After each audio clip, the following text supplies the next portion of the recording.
ko želimo bočno parkirati, je zelo dobro nakazati pravočasno smernik, vsem povedati, kaj bomo delali.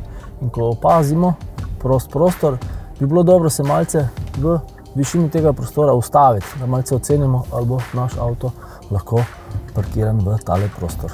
Nato se premaknemo z vozilom vsaj za polovice dolžina mimo parkiranega vozila, da si pustimo dovolj prostora za bočno parkiranje. Torej, smernik smo aktivirali.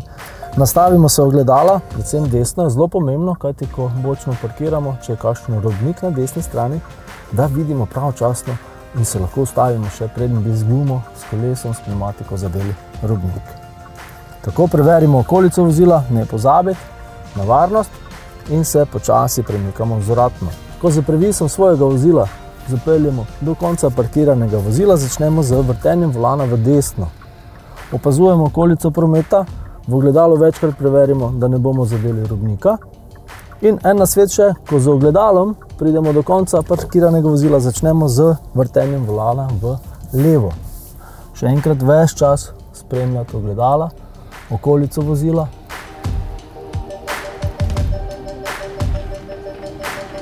Tako, in ko smo vozilo parkirali, ugasnemo, postavili na sredino, zelo pozorno pazimo, ko odpiramo vrata, da ne zadanemo kakšnega robnika, pločnika. Še ta nasvet morda, ko odpirate voznikova vrata, dajte jih odpirati za desno roko, ker takrat lahko tudi pogledate nazaj, če kakšen kolesar, pešec avto pripelje.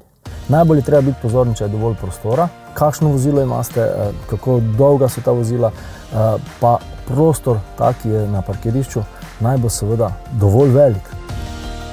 Ko zapuščamo z vozilom parkirišče, dajmo nakazati pravočasno. Najprej pogledamo okoli sebe, če imamo prostor še do vozila za nami, se dajmo najprej premakniti vzvratno. Ne pozabiti opazovati okoli. Tako. Potem premaknemo se v levo, preverimo obvezno pogled preko ramena, tudi v ogledalu. Opazujemo promet ves čas, če ne gre iz prvega poskusa ven, dajmo še enkrat vzvratno, spet previdno gledati v ogledala.